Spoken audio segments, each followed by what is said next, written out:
One of the top rated, or I guess most listened to episodes from the previous 150 episodes that we did was about leadership, was about consistency, was about accountability. And so I wanted to bring Brian Kramer back onto the podcast to talk about this, but in a different way, because since that last episode, Brian has moved from the retail automotive space of working as a general manager in an organization and a decent sized automotive group. Now he's working for Cars.com as an executive VP. And he's overseeing different initiatives. And so what is it like to move from a dealership where maybe you had a lot of control and a lot of say and you could just make things happen, to move into a publicly traded corporate environment where maybe there's different accountability for Brian. There's different ways that he has to manage teams and lead teams. And I wanted to talk to him about what that journey has been like. Why did he make the jump and what's going on? The reason is, for listeners, as I said, we're always here to help you build up the skills for your leadership initiatives.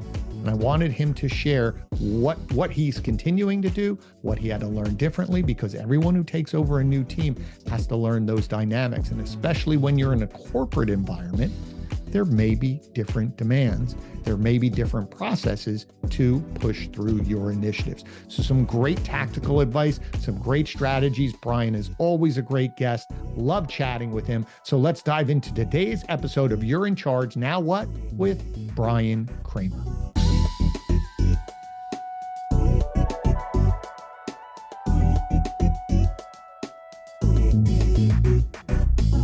Okay, Brian. So for those of you joining us, Brian Kramer, who is EVP at Cars.com, and he is the general manager of Accu-Trade. So he oversees Accu-Trade and the whole project and program. So first off, thank you so much for joining. Good to have you back on the show. Thanks for having me back on. Awesome. Had a blast the last time. Yeah, it was really great. I got so much great feedback about that conversation. Because it was about tactical strategies and tactical and ideas. And that's what, since I started the show back up again, really focusing on providing tactical strategies. So someone who's listening, taking notes, can walk away and go, oh, here are things that I can do. So this new season, the first 4 or 5 episodes have really focused on change, because over the last couple of years, there was change with COVID, coming out of COVID. Now we're back to what many would say normal behavior. My wife and family, we were just traveling and everything's packed again.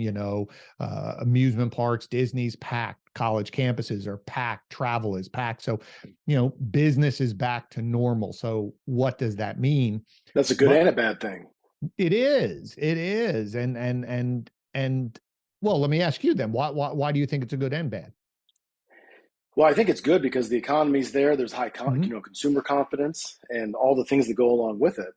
But there's also when I used to always try to force pressure onto our teams, naturally, because I knew that I constantly had to keep figuring out what's next so that we would not get complacent. Mm-hmm. And it's so easy to get complacent right now. I hear a lot of stories, and I was at a volleyball tournament over the weekend, and a few parents were saying that they went to local dealerships and they bought a vehicle online, but they were at the tournament. They literally, on a break, were researching it, put a mm-hmm. deposit down, and they said, I'll be in on Monday. And the dealership said, well, we don't hold cars. Right. Well, what was the deposit for? It's like that Seinfeld reservation episode. Right, exactly. And they weren't doing that, 6 months ago when everything was sold out. They would take deposits on ordered units. So it's kind of a dichotomy that when times are good, you get away from stuff like that, and the discipline where you had to get innovative and figure it out. And I think that innovation starts to slow down in times like this. Yeah, and that's a great point. I was being interviewed on a podcast, and somebody made the comment about, well, dealers just got lazy. And I always try to side with the dealers, but also as a business owner, I don't know if it's lazy. It's just the rules of the game changed for a while, where if you had the inventory, it would go. You didn't need to do your long, full process or follow up, because the rule was if you had it, it sold. Now, to your point is things are changing now, where I just read an article this morning where inventory for dealerships are staying on the lot a little bit longer, customers are coming in and go, let me think about it. All of a sudden we have to get back and say, okay, the rules are changing, but have we, to your point, gone back and said, okay, we have to do some training because new skills or old skills are being brought back to the front that we need to brush up on, get back into, and be able to play in this new game, or else what's going to happen is people are going to leave because you're playing a completely different game than what's happening or what your customers are expecting. 100%. And I also see that it's easy to get away from the customer service. And if somebody hasn't been in the business, I think the age is 37 years old. If you're younger than 37, or you're in the business prior to 2011, you've never seen a down market. So Right. you don't know the after effects of what happens if you don't take care of customers. Mm-hmm. And those thoughts terrify me to this day. And when COVID hit, we had been practicing, and then all of a sudden, all of the paint the fence and wax the car and sand the floor like in Karate Kid, all that stuff made sense, and everybody was freaking out. Oh, should we shut down the dealership? Should we shut down our business? A lot of other Mm-hmm. dealers are, and I told them all. I said, look, we're built for this. This is what we've been training for, and now we're equipped to go mobile. We're decentralized to where we can go anywhere. Right. We're going to double down on our chips, and we're going to double our advertising, and we're Mm-hmm. going to advertise mobile sales, mobile service, all of these things that everybody's been wondering, why are we even doing all this stuff? Why have Right. we been over sharpening our blade? It was for that reason. So I think that right now, that's what a lot of people should be doing. And I don't think that enough people are doing it. Yeah, I agree. I think it's just that recognition that, and I like what your point was, and I think it's a great point for everyone who's listening, who is in a leadership position or new to leadership. It's that idea of what we're doing right now, you've already planned for, right? You're playing the game. In terms of my company, when we're talking about advertising, so today, as we're recording, is early April, I should not be talking to you as a dealership owner to say, okay, what do you want to do in April? That should have already been planned and executed. I may tweak and say, did anything change that we didn't talk about? Nope. Okay. We should be looking, okay, what's May? What's June? So same thing to your point is whatever rules we're playing or our business is engaging with right now, we shouldn't be figuring that out. We've trained for this. We're ready to play. You as a leader have to say, okay, do I see anything that's different coming on the horizon that I have to start navigating for? We're not there yet. We're not playing that game yet, but I have to prepare, game plan, strategize, start your training to think that long term. I always got with the OEM, and I had a tremendous relationship with Southeast Toyota distributors. I think that, I adore them still to this day, but they were a great partner. And I would ask them, okay, what's your strategy for Q3? What's your strategy for Q4? How much Mm-hmm. more inventory do you see coming down the pipe? And I would try to mirror, because obviously they know what they're doing, and Right. most OEMs, all OEMs do. So I would obviously tweak it a little bit, but I would also mirror it off of what their plan was. So if they were going to heavy up in a certain month, so was I. I was going to try to shoot, when the birds were flying and go fishing where the fish are, Right. instead of trying to create something that didn't exist. So on that point, since the last episode, you have moved. You are no longer in the dealership. You are now on the other side, the vendor side. You are now with cars.com, a phenomenal company.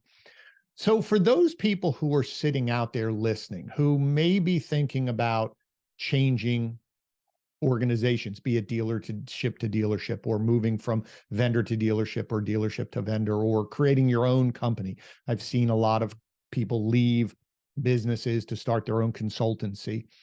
Um, but I also see a lot of people not prepared for that, or they don't think it through enough. So when you were choosing an organization to go to, what were the things that you thought were important to have discussions about with the company that helped you decide? So if someone's sitting there going, what questions should I be asking? What would you answer uh, that question? What question should they be asking of this new organization? So the primary driver for me in that situation was my family, right, and Mm-hmm. work-life balance, and making sure that it was, that I wasn't going to get flack even though everybody always says, oh, we value quality of life, we value Right. work-life balance, I wanted to make sure that it was truly sincere. So I offered up a bunch of scenarios. Hey, what happens when this happens? And then what Mhm. about this if it's the month end close? And just all the things that come up, because I used to be a offender of that. Well, you should know that the last 2 days of the month, nobody takes off. I understand that it's the most important thing in some, a wedding or something like that, but it's the car business. Right. And so I got massive clarity around that. The other piece that I wanted to make sure of is who I was reporting to. And Mm. I wanted to make sure that I could learn something from them, because all throughout my whole career, I would say one of the most valuable resources I've ever had, if not the most, were the mentors that I was able to learn from. So I believe that hooking up with the right mentor is significantly more important than the right franchise or the right location or the right brand or the hot segment at that point. You've got to find somebody that knows more than you do, that can teach you things that you don't know, because just somebody revalidating everything that you know, it doesn't stretch you, it doesn't grow you, and nothing grows in a comfort zone. So I Right. would recommend that everybody, and it's not so much about role or position. It's in most cases, as I go around the country and I see the most amazing cultures and the most amazing dealerships, you find a lot of people that could easily get promoted and be at the next level of whatever Hmm. they're doing, if not 2 levels up at another dealership. But they're part of a winning team, and I don't think that enough people put enough emphasis on that and what that synergy is, and what. And I also don't think a lot of people pay attention to what's going on around them and what built that culture, because a lot of people that I've worked with have left a winning culture and tried to replicate it, but they didn't pay attention while they were there to how it started and what moves were made and how Mm. and all the hard choices that were made to create it. So they go and try to replicate it somewhere else, and they're not successful because they forget what hard work was done at the beginning in order to set the foundation in place.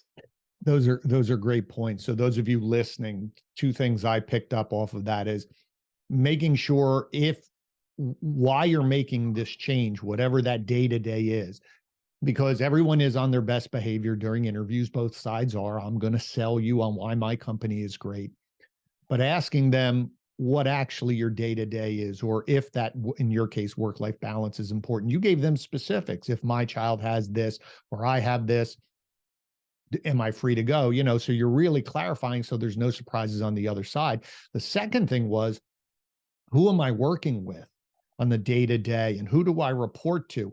And again, asking from a tactical standpoint, well, how often do I speak with them? How often do I work with them? Because I've had employees that have left my organization because they were promised that. And 3 or 4 months later, they're calling back and can I come back? Because it sounded good, but in the day to day, that person wasn't available to mentor them or really could help them beyond just, well, you should just watch me and pick up things on your own. That's not really mentorship. That's, yeah, I don't know what that is. So again, I really love that idea of really being specific to that. And then the other point that I liked, and I'd love to dig into this as a good pivot point, is that idea of people. There are people who I believe can be very successful in a certain structure, or in your case, you use the word culture. But there's other people, far fewer, that can build it. And so what happens is someone who is successful in one organization goes and says, well, I'm going to go do this. And they try to mimic what they did, but they didn't understand how they built it, how to get everyone else to understand how to do this. So offline, as we were chatting before we started recording, you mentioned something that I thought fits perfectly right here. That right now, in your position, as you're traveling around, when you're helping them with your products and your tools and integrating them in their tech stack, you don't have the luxury of time to be there forever to make sure it gets implemented. The top person may understand what to do, but they're busy. So your challenge now is helping them create some sort of process structure that you can leave with them. That's a roadmap for success. And I think that's really important for everyone who's leading a team or a business, to make sure your team knows what road they're on. So talk to me about that. And I'd love to really unpack that. So I think one of the most important things, and it ties right back into what we were talking about. And Rick Germain was amazing at it, and so was Alex Vetter. But it took me mining for the question. So for everybody who's listening to this, I can't emphasize this enough. When I first went and I left AutoNation, I went back to work with Rick Germain, who's amazing. And we sat down at his house and it went both ways, right? So we each had a list of some concerns that we had. Mm-hmm. And his list was probably a little longer than my list. And he goes, I remember when you were with me, you were, a little intense, and you had some really high expectations for people's schedule. You expect them to work as much as you did. I'm just going to tell you right now that that's not going to be okay with me. You're going to have to get better at staffing, scheduling, being strategic about that, because just because you don't have enough people and you're not on pace, that's not their fault, because you didn't manage them correctly the first 20 days of the month. And now all of a sudden you're in a reactive mode, and you have to, everybody's got to work bell to bell, until we get back on pace. If not, nobody has a day off for 2 weeks, or, all those things that I used to do when I was inexperienced in my youth. And I also told him, we're going to have to do this. I need to know what your time frame expectations are. Same conversations that I had with the Cars.com team. There's something that's being built from scratch. We don't have a baseline for what it is. I need to know your appetite for risk. I need to know, how much level of trust, because I'm going to be completely transparent with you. I don't know software the way I know automotive retail. And there's a lot of things that I don't know. And I don't know that I'm going to be able to do all these things in the time frame that we're talking about. Right. Obviously, I think I will, but I need to know in 3 months, what's your expectation? In 6 months, what's the expectation for rooftop count? No differently than at Germain Toyota, we got worse before we got better. It was a serious J curve, and it took a lot of intestinal fortitude. And I know a lot of people were questioning a lot of things. So I had to keep referring back to you told me, we talked about this, we anticipated this together, that it was going to get worse. Maybe not this much worse, but the upside is going to be worth it. Right. And if you haven't had those conversations, it doesn't normally end well, in my opinion. No, and I think that no, but that right there. So again, those of you listening to this, that those conversations, clarity in the beginning of any project. You could be, again, this was a situation of you're coming back to an organization, but you could even take that internally of, we have a new initiative and we're going to focus on this. Maybe you've never done it before, or it is a change, and you really need to map out first what you think, what's going to happen, all of the actions, what's the staff, and plan it out. But you also have to deal with the unexpected. You don't know how it's going to react. It could have a, which I've seen is worse, is not even the J curve down. It's we did out of the gate for the first 30 days, we're doing really great. We think we just, cured cancer. And then all of a sudden we hit the wall, and the second 30 days we start tanking because people start doubting, or something's not working, or whatever it is. And then we get that next curve back up. So I think, to your point, is always going back, if you've done it correctly and if you've mapped it out and had those conversations, then we can always refer back to say, well, we knew this was going to happen, or we didn't expect this, but we sort of expected this, and have that faith that as long as you're continuing the effort day in and day out and following that process, it should work itself out. Or at least you can put your head on the pillow and say, we did everything we could, and this was a failed test, versus changing everything with the wind, if that makes sense. So at Germain Toyota, all the Germain stores, we had a salesperson life cycle journey, and it would, 0 to 3 months. Everything's new, exciting, high earnings, high volume. Everybody always calls it beginner's luck. And then it was 3 to 6 months. Start getting some bad habits, looking at somebody who skips steps, starts trying to figure out how to quote payments and do things in their head. And maybe, what if I didn't have to do this and this? And a lot of those steps are there for a reason. A lot of dealers don't explain the why behind the what. But then from 6 to 9 months is typically when a lot of people think they have it all figured out. And that's typically what we saw was the highest turnover threshold. And that's right when, well, no, I didn't have to do this. Now all of a sudden they're making less volume, less profit, not making as many calls, not text messaging. Right. What if I can get more slick on the word tracks and things like that? And then from 9 to 12, if they could make it through that 6 to 9 month threshold. But we told them that up front, everybody would laugh about it. And then they would start freaking out. Hey, I'm thinking about going back into whatever industry, or I'm thinking about going back to school, or all the things that happen in 6 to 9 months. And we would turn that back around and say, see, remember, we told you this was going to happen. And Right. this is why, and let's take a look at your numbers. And okay, your appointment set ratio is off. Now your appointment shown because you're giving too much information on the appointment set, or whatever the metric is. And here's why. And then after 12 months, now all of a sudden the turnover decreases. But we found that it was all right there in that swing up. And by being transparent with them up front, even though it's an uncomfortable conversation to have, a lot of people are, why would you bring up an objection that doesn't exist? Because it's coming. So you might as well just be No, transparent with everybody. absolutely. And I had this conversation with one of my team where they're in that 6 to 9 months. I'm like, you're overthinking this. You're trying to be too cute with it. I said, what worked in the beginning? Right. And it's funny because we have another, we have some employees in the same role. As you said, they're in that 1 to 3, maybe 3 to 6, where they're still following everything and they're getting some results. And that 6 to 9 month person looks at the other one and goes, I don't understand how they're doing this. And I'm like, because they're just following the process. They're trusting what we put in front of them. They're not overthinking it yet. And it's so easy to justify it. They're getting better quality leads, or there must be some other third extraneous factor.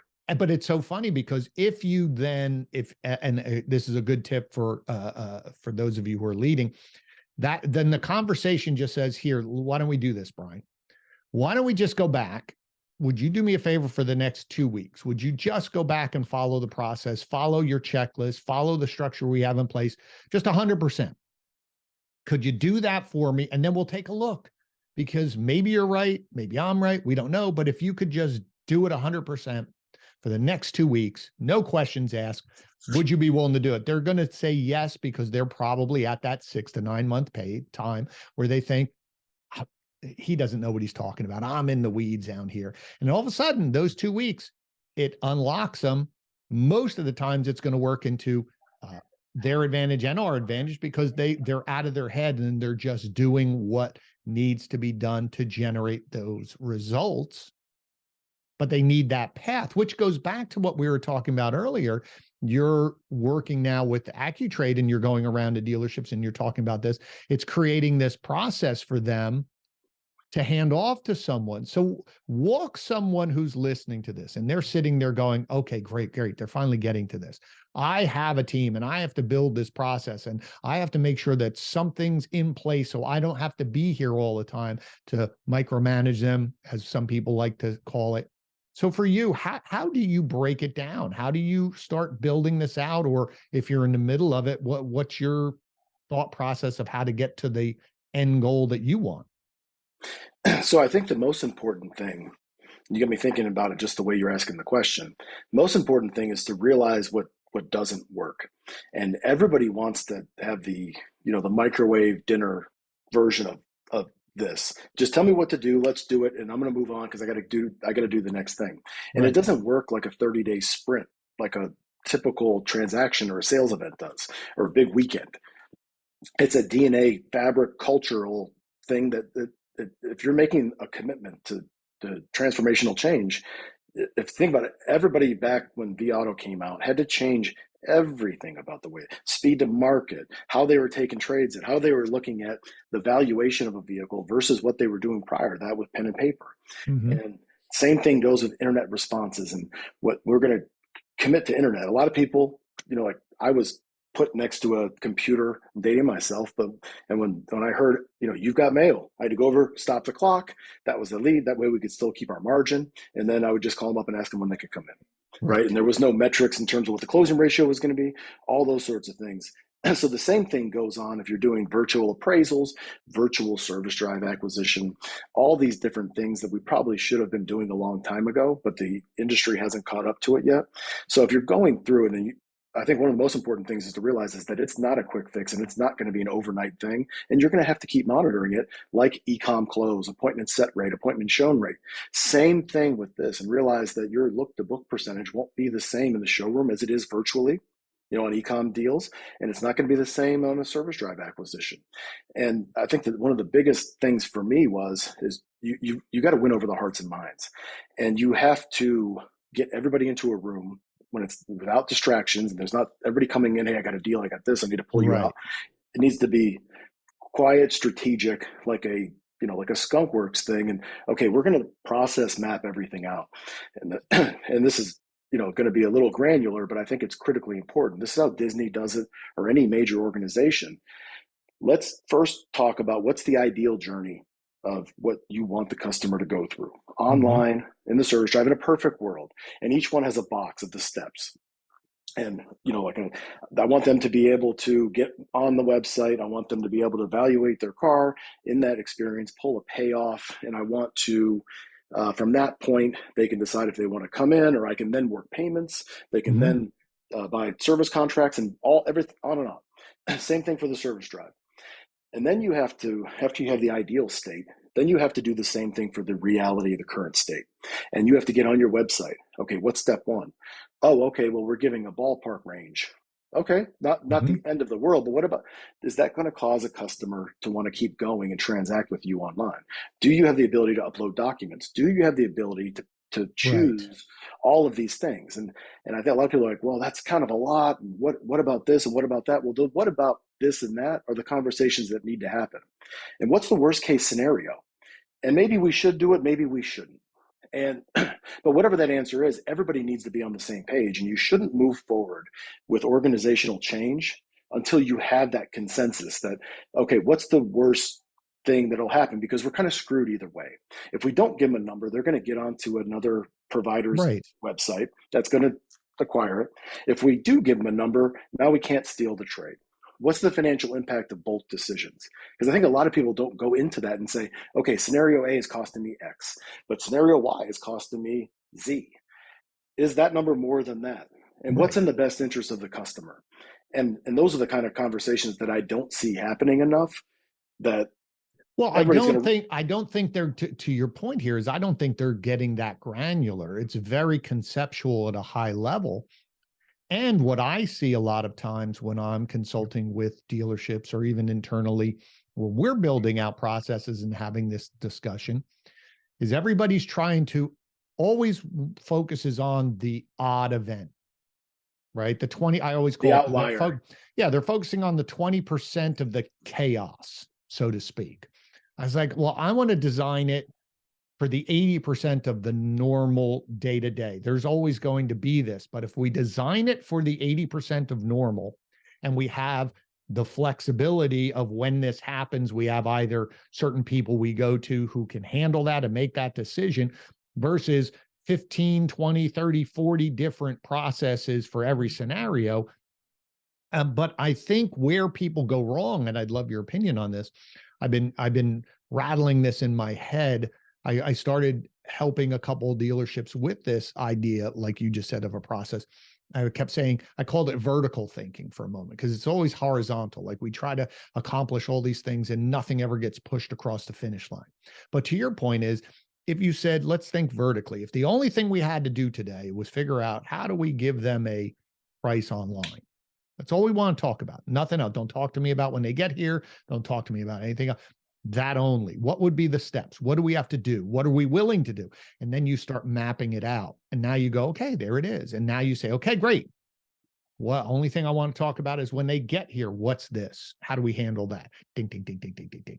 All of a sudden, all of these vertical things, and now we know how to, one, plan our training. Okay, our team is good up to this point. We got to do this. They're not really good over here. They're really great over here. But more importantly, the team then has the ability of going, just flipping the switch. Someone's here. We're following down this vertical path. Someone's online. We're going to follow on this vertical path. Now we might, and again, we have our defaults, but it's that idea of really just focusing on one thing at a time allows And you there's a to really couple grow. real pain points that I don't really think, I have my own bias and personal opinion, obviously, but there's a couple Mhm. major pain points that typically cause those initiatives to just stop because it's painful to think about them in a Mhm. cerebral way.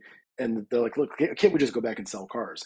And one of them is if you work in the service drive, client comes in, theoretically, well, yeah, let's approach them. Let's give them a number. Let's use an iPad. Let's make it an active trade appraisal, very engaging, and they can be a part of it until they come back to work the deal. And then you've got a veteran salesperson that hasn't called the customer in 4 years. hey, what are you doing with my customer?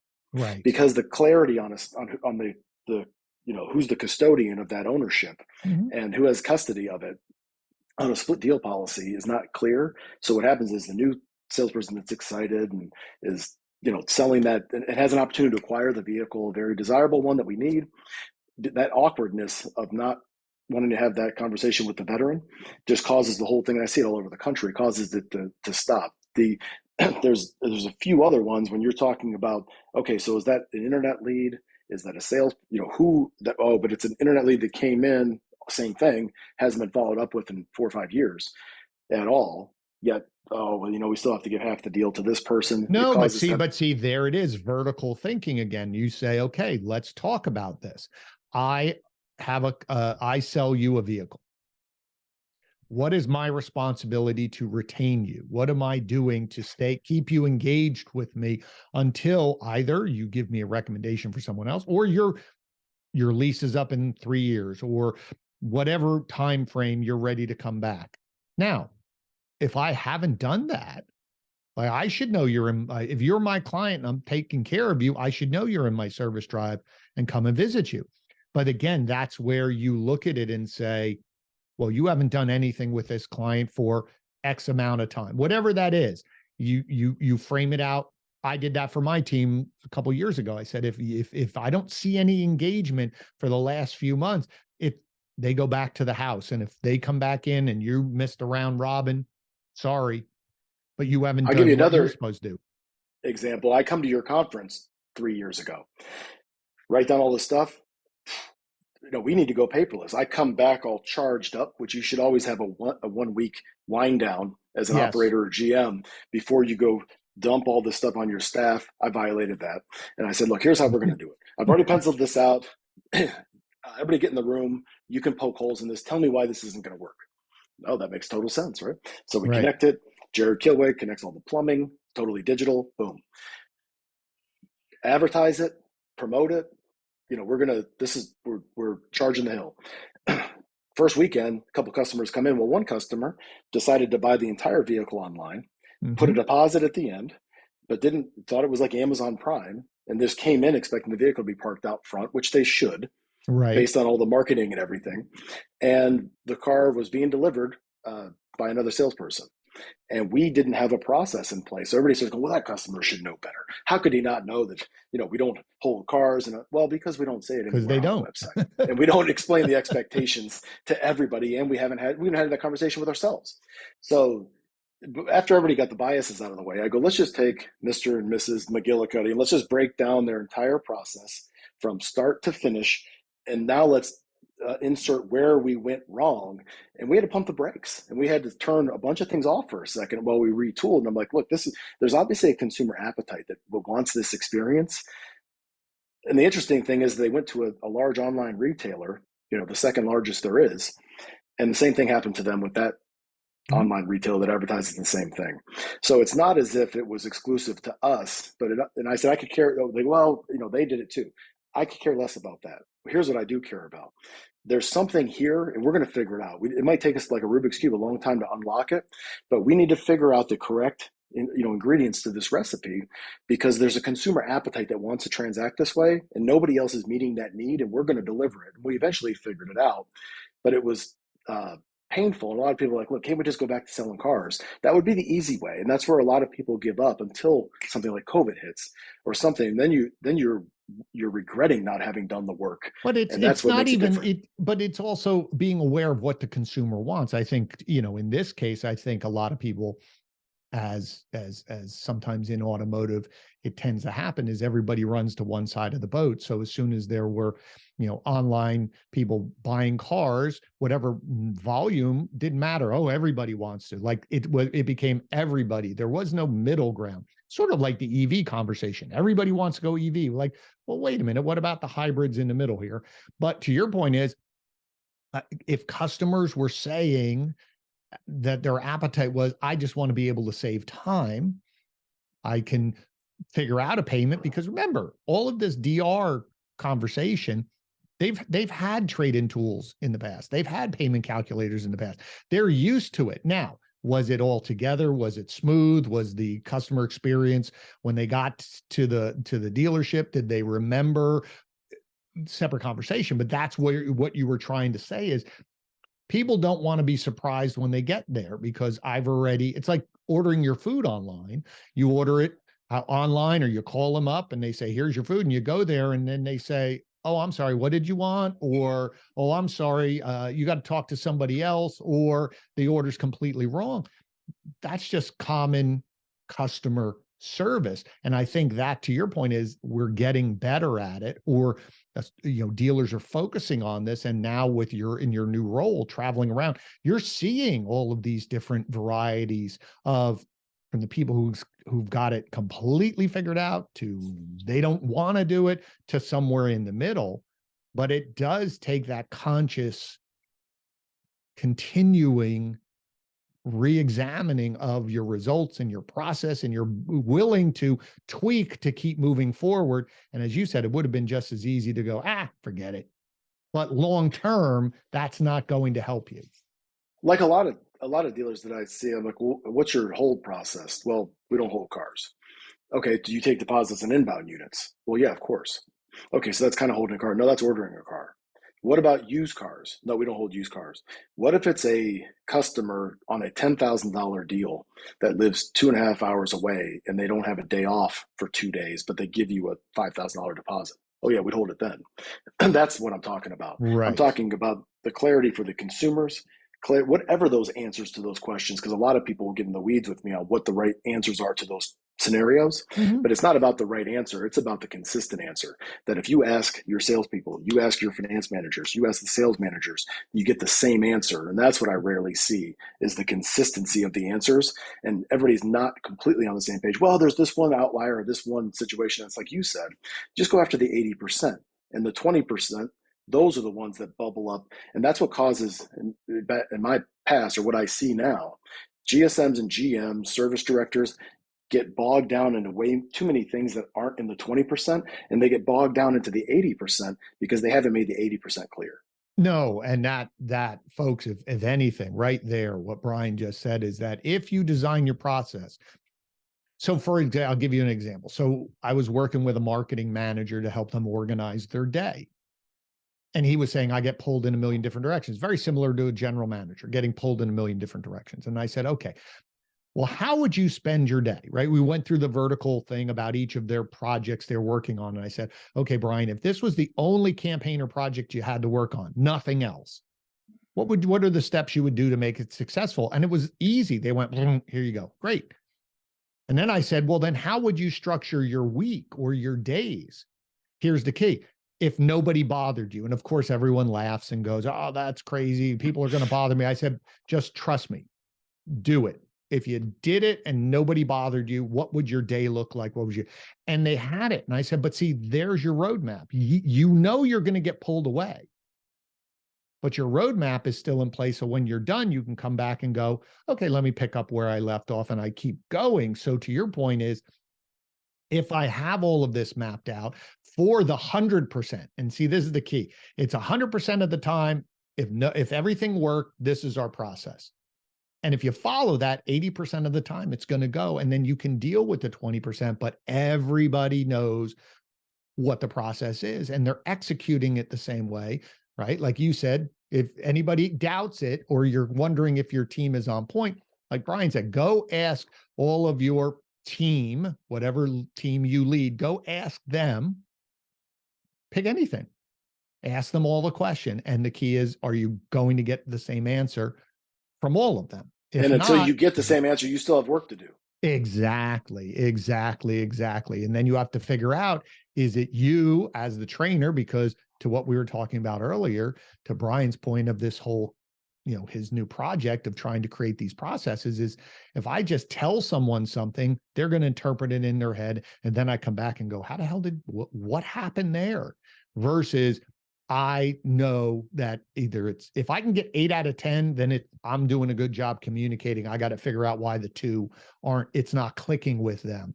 But if they're all 10 are wrong, it starts with you. That means you haven't been clear enough. If you can't get 8 out of 10 people to tell you exactly what you want them to tell you, then guess what? You're the common denominator, not those 8 people. That's a major lesson that I've learned at cars.com. And there's been many, right? So obviously I have no experience in creating software or all the other things that go into that. And one of the eye-opening things to me is it's called cars.com, but very few people have retail experience. They're some of the best and the brightest in the software building arena. And we got former Amazon, Oracle, Google, all these brilliant minds that are, significantly smarter than I am. But as I start asking them and picking their brains, I'm learning a lot. But what I'm also learning is they're very strategic, and they don't waste time, and there's actually very, very little downtime. And I look back on my retail career, probably 70%, I thought I was pretty strategic, and I thought I was pretty clear on things. But probably 70% of my time was spent reacting to fires or certain things happening. And there's certain things you can't control, but there's a lot more that you can control. And like you're saying, in terms of communicating things, I can't be everywhere to everyone because we just, handling, North America basically. And it's just not physically possible. So I have to become more strategic and make sure that we're distilling everything down to the simplest, minute level. And I think that in the retail business, we overcomplicate a lot of things. There's a lot of tribal knowledge that has to be transferred over because it's not documented, and it's not, in a permanent state to where it's scalable. And I think a lot of people do it out of insecurity because they don't, if I write all my secrets down, I'm going to get replaced. And I would say it's the converse of that. If you don't write it down, you're going to end up being replaced because it's not simple enough to communicate it down. And that's kind of where the genesis of, if everybody can't repeat it, because I now, as we're trying to get to 10,000 rooftops with Accu-Trade, I can't be there for everybody on everything. So I have to be able to forward something to a group, and they have to be able to interpret it without me being there to explain it, which is very difficult because if I'm there to, well, this is this, this is this, but it has to be so simple, no different than getting an iPhone. There's no owner's manual. It just works. It's intuitive. And I think that that's the way that the car business, the retail car business should be run in the same, everything should be that simple. And everybody should be on the same page as to, if this consumer says this is, what we talked about, and this is how we handle it. If I was to coach anybody in retail, I would focus on that more than anything. So, and again, for folks listening, because again, I can already hear it. Some listeners are going to say, well, of course, Brian's at cars.com and he's trying to get to 10,000. I'm just trying to sell. Understand what scaling means. Going from 50 cars to 100 cars is scaling. You're doubling your production. 25% increase in your production. So that means that we have to do our processes more efficiently and more effectively to be able to hit those numbers. Brian wanted to have 10,000 rooftops on this. But again, listen to what he's saying is that when it becomes the one person's vision and they're the keeper of the secrets and no one knows, right? Think of restaurants. I worked in restaurants for a long time. That one restaurant in your town that's great and it's mom and pop or that person, they have the recipes. To scale, you have to create consistencies of recipes so everyone does it the same way. That's what franchises do. That's how McDonald's scaled up. Mike Subs, who started in New Jersey, they're all over the place now. Why? Because they figured out systems to say, this is how many slices go on, and here's how long we do this. Here's how we do that. So I could train a 16-year-old or a 60-year-old to do it. And then there's processes to monitor and manage. And so all of that, you have to think that through. It isn't, well, Brian's in a large company, so it doesn't work for me. It does, because if you want to increase, you want to scale your production, you have to have these systems in place that everyone knows how to do it so that you, leader of the team, can go do what your job is. It's not doing their job, it's doing your job. And I think that's where a lot of people get confused. And if you feel like you're having you're watching a version of Groundhog Day every single day, I've told this person this. How could they not know this? How could they not know that? What Glenn just said is the key to preventing that. If you don't want to relive everything every single day and feel like you're watching Groundhog Day, you have to start back at the genesis of that and make sure that everything's distilled down to the simplest level so that the new hire already knows that. And you have an onboarding process in place to communicate that up front, because what I used to see so many times, and I see it across the country, that person should know better. Well, were they trained on it? Did we explain it to them? Did we explain it to them? You know, Alex Vetter hammers me about this all the time. He goes, Brian, two most important things at cars.com, simplify and amplify. You can't amplify until you simplify. And if you're not in a position to amplify it, we haven't simplified it enough yet. And that makes that a perfect way to describe it, because even for you, when you're rolling out these products, what other way could we do it? And like you said, I can't be there to tell them, well, what if I created videos? And then I had a video of me explaining it to them, right? So I can simplify it because I did it one time. Now I can amplify it because I can give this video to everybody when they're onboarding, or when in doubt, go look at this. Or if you, right? So now I can be in 10,000 dealerships virtually, and they can look at this. And so same thing, if you haven't simplified your processes where you can explain it to someone, I always call it like napkin. Write it down on the back of a napkin. They should be able to understand it. If you can't hand it to someone who's not in your industry and say, do you understand this? Doesn't mean they can do it. Can you understand what I'm asking someone to do? They should be able to say, yeah, this makes sense. Okay. And that's the key, because then you can start running, you can start moving faster, because everyone's doing the basics. They're doing it 100% of the time, and 80% of the time it's working without any drama. Then you can go deal with the 20% of the drama. And just so everybody on this call is clear, it's extremely hard to make something simple. It's easy to make it complicated.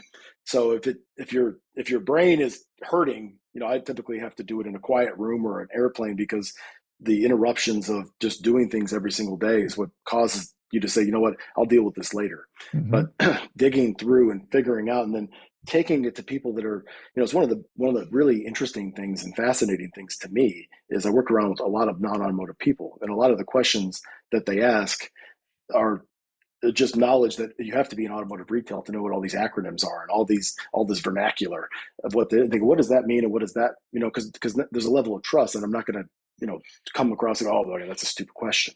Because unless you've been in automotive for decades, it's not a stupid question. But I want to stop you right there. Sorry to interrupt, but I want to stop there, because I think that's the problem.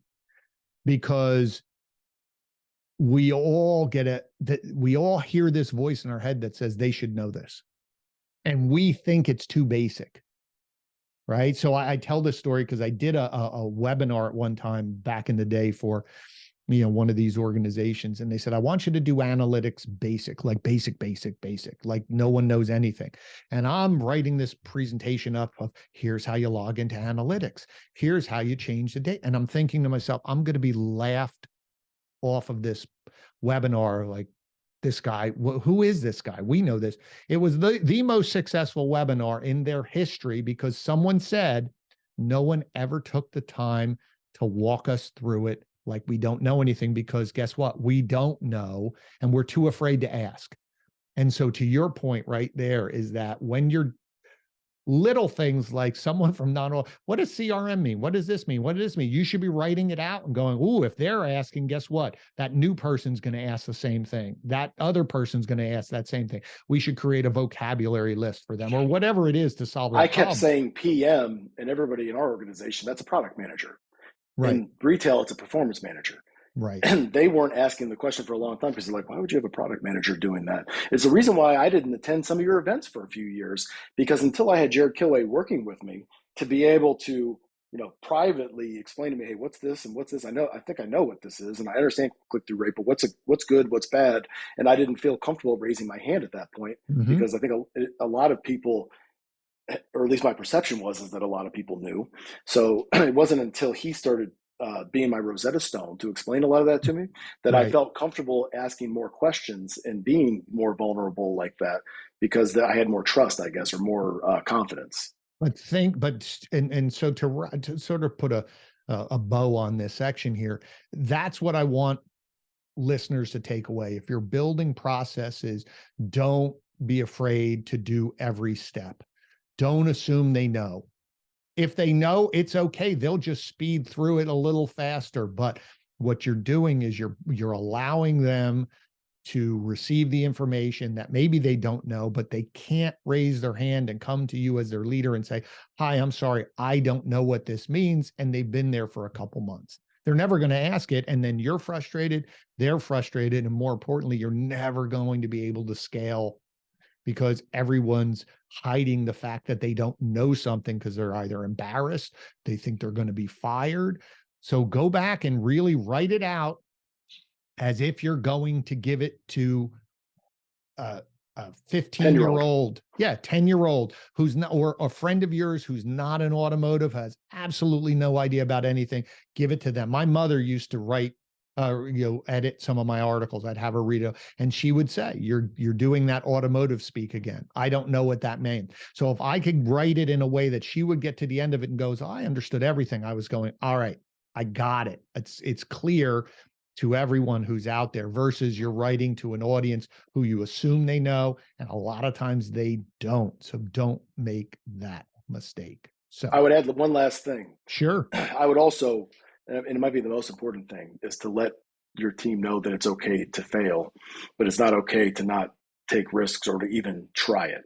And I used to propose a lot of crazy ideas, and there's a lot of things that I wanted to do that never made it to fruition because my team would say, "Bro, now that you're going too far," right? Right. And there's a difference between innovation. Right now, we're working with ChatGPT, GPT-4 to do some amazing things. But there was a point in time where I wanted to open up a rental car company at the Toyota store, and I talked to Rick Germain about it, and he said, "Look, I trust you, which is the most important thing." He goes, are you positive this is going to work? Because we haven't had good experience in the past with rental car agencies. And I had to be transparent with him. I'm not sure. I'm 80% sure. And let me tell you why. And I've done this due diligence and this, and here's the difference. And we're going to inspect them in a different way. The software is going to guarantee that we do it in this way.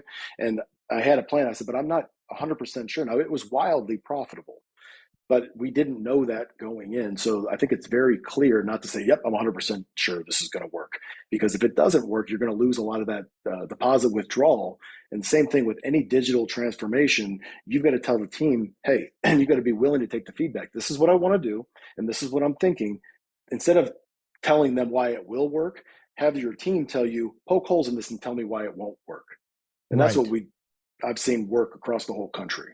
Well, because, and what I love about that is if you give your team permission to poke holes in it in the preparation stage, then you're giving them permission to raise their hand in the execution phase of the process to say, yeah, we thought this was going to work, but here's where there's a rub. Here's where there's friction. Oh God, we didn't think about that. But if you don't, and you come in as the leader says, this is the way it is, and it's my word, then no one's ever going to raise your hand. And then you're never going back to that 30, 60, 90, you're never going to fight through the struggles to get through to the other side because no one has permission to say, why are we still doing this? Or this isn't working. Is anybody else seeing this? Or is it me?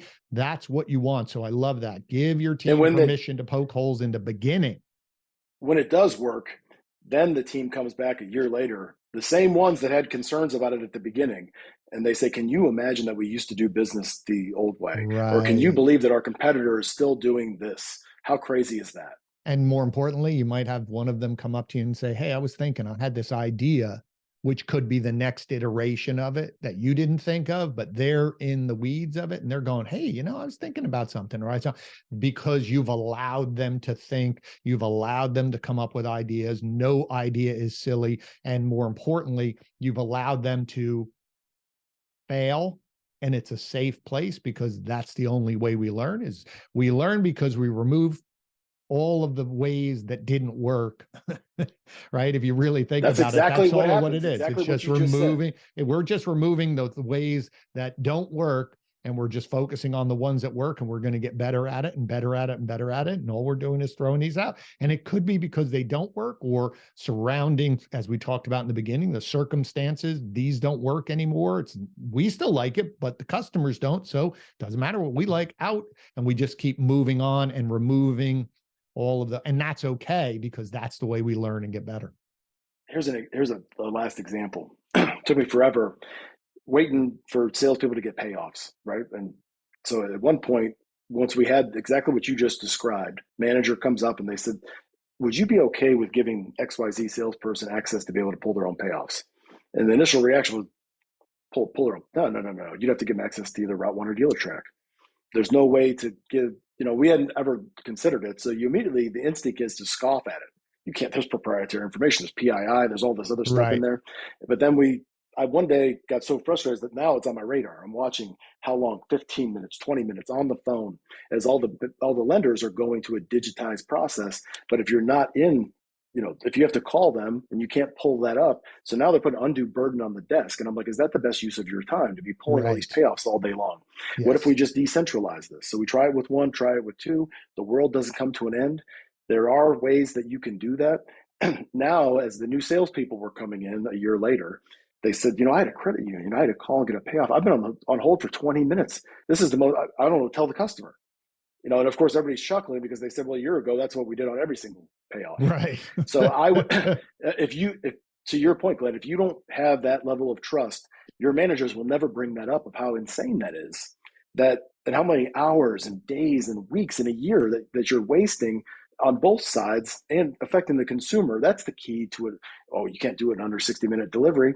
Well, you can't if you're not willing to do those things, or your managers aren't finding all the different holes, and you can't do it by yourself as a leader. You have to empower and enable your team to be able to bring those issues to you and say, hey, this might be crazy, or this might be a stupid question, but why do we do this way? Mm-hmm. And that's the way we've always done it, is not a answer that works in that culture. No, right. It does not. So anyway, man, I could talk to you. See, time just flies when the two of us get together. I love this. So first off, again, thank you so much for being here. I'm really excited. I'm very happy for you. You seem so energized and enthused, and you're just bringing such value to cars, that whole team over there. But at the end of every show, we ask 3 questions. I call them the one. So just whatever comes to top of mind. So the first one is, you're always looking for new things to help inspire you. So what's the book you're reading, or podcast you're listening to, or someone who you're following as a speaker? What's the one thing that's really getting you inspired now that you would share with everyone? Well, there's a couple. I'm a huge fan of Ride of a Lifetime by Bob Iger, and talking about love that book. How he navigated through that, because as Cars is a big organization, so I'm trying to figure that out. We've made some acquisitions, so it's a great template for me making this transition into this new realm. One book that I'm obsessed with right now, and I've listened to it a few times, and I'll be listening to it later on today, is Build.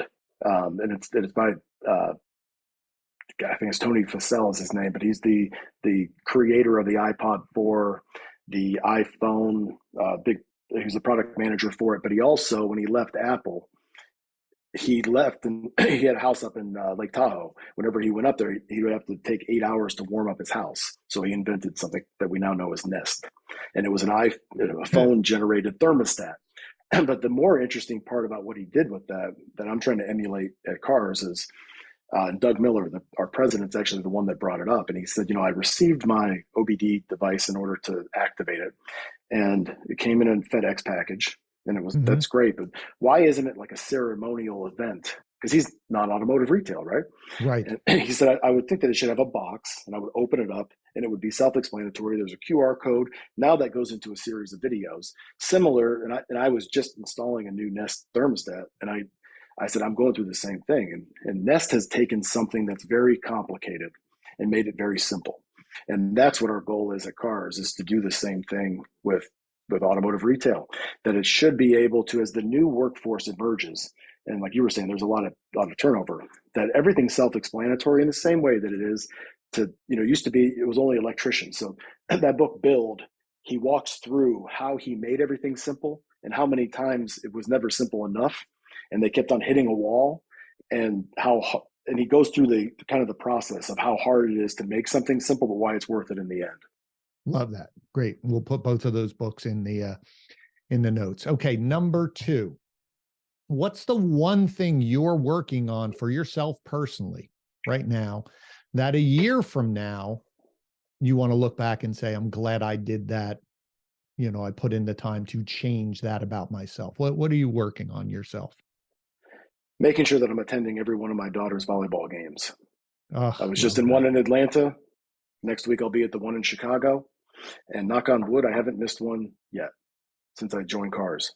Love that. That is fantastic. I love that one. All right, last one before we wrap up. What's we talked about so many different things, and I love you have to simplify to amplify and other things we talked about. But if you were hoping that the listeners got one thing today out of our conversation, what's that one thing? That you don't try to do everything on your own when it comes to this stuff. By including your management team, and a lot of people might say, well, I don't have the management team for that. Well, then that's a question you got to ask yourself. But the goal should be that you have a team that invigorates you as a leader, that they're pushing you as a leader to try this and to try different things and to break barriers, and that they're more excited to go around the turn than you are. And you've got to constantly be seeking out those people and empowering them to be able to keep running and including them in what you're thinking. And one mistake I made a lot of, long time ago is I used to have to chart everything out into minute details, and then I would roll it out to them. And they're like, well, you're just trying to make it our idea now. It has to be, and I'm learning this more at Cars actually than I did in retail. Okay, here's the end result. Work it in reverse and tell me, how do we get from here where we're at to here? And I really don't care how you get there, but it needs to look like this in the end. And what I found is that if I would have done that in retail, I would have gotten to that point a lot sooner, because I was trying to guide everybody down the narrative that I wanted to control.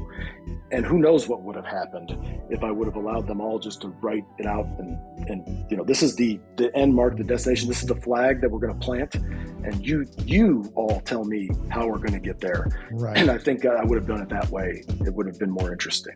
Yeah, I remember you and I had a conversation out in Las Vegas at dinner one time. And we were talking about that, starting with the end of how do you want your customers to feel?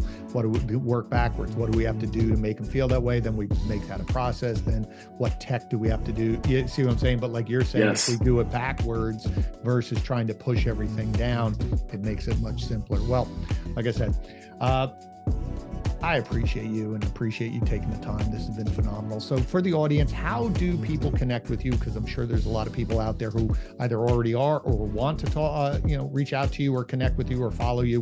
Where should they go? On any social media site, LinkedIn, Facebook, TikTok, Instagram, you name it, or linktree.com. Just look up Brian Kramer, YouTube. Or you can just email me at bkramer, Kramer, at cars.com. Perfect. And we'll put all that stuff in the show notes as well. As I said, thank you so much. I appreciate you taking time. Now, audience, you know the drill. If you found value, I'm sure you did, please make sure you share this episode out to your network. I'm sure there's people that you know that could benefit from what Brian just shared with us today. The fact that you spent time with Brian and me means the world. I know there's a lot of places for you to consume content, but the fact that you spent time with us means a lot to me.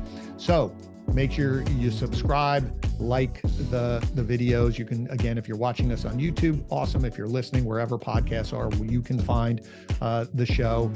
And as we say at the end of every episode, you're in charge. But now Brian gave you a few more tools, tips, and strategies to help you achieve the success that you're looking for. Keep moving forward. Thanks so much. And I look forward to seeing you guys on the next episode. Brian, look forward to seeing you as well soon. Thanks so much.